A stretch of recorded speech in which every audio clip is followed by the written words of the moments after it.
So, hello. Ngayon po yung continuation kung paano po gamitin ang QR menu system.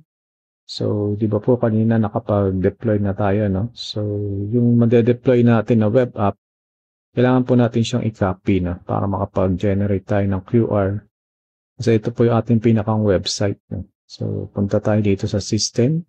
Paste natin dito sa web app URL. So, paste po natin dyan yung link. And then, click lang po natin itong generate. Then, makakapag-generate na po tayo ng ating mga QR code. So, i-print na lang po natin yan. And then, dito po sa ating restaurant menu, open menu. So, isa-set up po natin yung business natin, no? Yung mga style, yung pangalan ng business natin. No? So, dito po natin siya isa-set up. So, punta lang tayo dito sa menu, admin, tapos yung binigay ko po sa inyong username and password, nalagay lang po natin dito para po ma-access natin yung ating admin panel.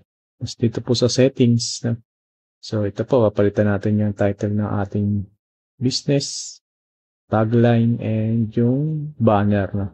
So sa mga dito po, sa mga images na gagamitin natin, dito po natin siya i-upload. So punta po tayo dito sa Imgur, upload.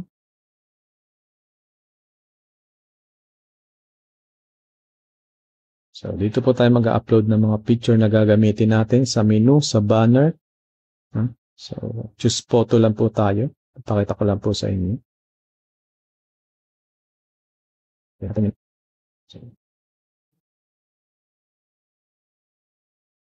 For example po is ito, no? So, sample lang naman po ito. Hindi ko alam kung anong picture to. So, for example lang, ito po, dark choco. Upload complete. Pag upload complete na po, so right-click lang natin yan. Then, open in new tab. Image in new tab. Tapos ito po yung ika-copy natin na link na. So, copy po natin tong link. Tapos punta tayo dito sa ating system. Then, ipipaste po natin siya dito. No? So, mapapalitan po niyan yung background natin, yung hero background po natin. No? So, mapapalitan siya. Ito yung taas. Ito po yan. Then, sa menu naman, ganun din po. No? Doon din po tayo mag-upload. Then, mag-add tayo dito na ng items. So, for example, is ano ang pangalan ng dark choco. No? So, for example, category. No? Sabihin natin milk tea yung category niya. So, dapat po ito naka-uniform, no? Para hindi po magulo. Dark choco.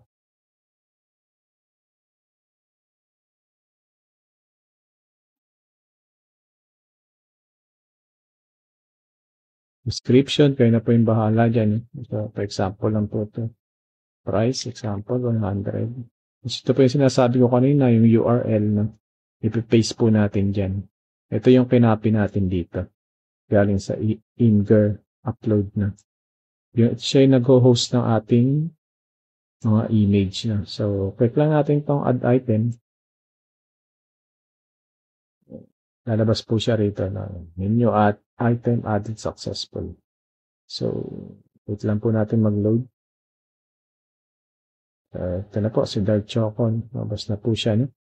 Then, kung i-check po natin dun sa ating menu, restaurant menu, open po ulit natin.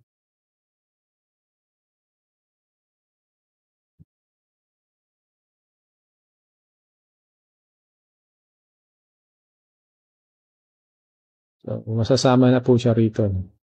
Ito, Dark Choco. So, pwede na natin siyang orderin. Then, mapupunta na siya sa cart. No? So, pakita ko naman po sa inyo yung pag-order. No? So, for example, ito po.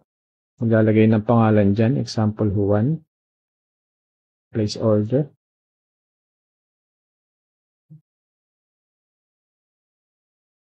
Then, punta tayo dito sa admin. No? So, dapat meron pa kayong isang tablet or laptop sa kitchen or sa cashier nyo no? Para magamit nila ito ng maayos. Ito, lagi lang siya nakabukas sa kitchen or cashier nila. No? So, para automatic po pumapasok yung orders. Nakikita nyo agad yung orders dito. Kagaya yan.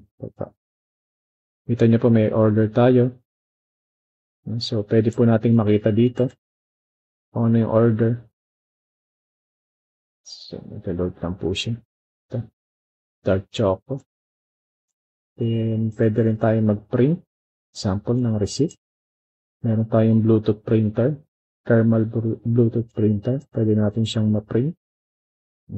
So, ito pong pangalan na ito na nababago naman siya. No? Kung ano yung nilagay nyo dun sa business settings natin, ma-adapt niya po yan. So, yan po. No? Pwede nyo siyang i-delete. Tapos, para mawala po to, no? So, pagpasok ng order, kailangan natin siyang i-prepare, no?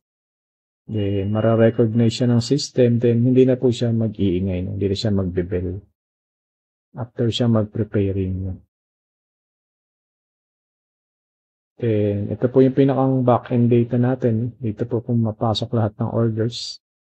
Ito na po. Dito, pwede rin kayo mag-manual ng menu, no?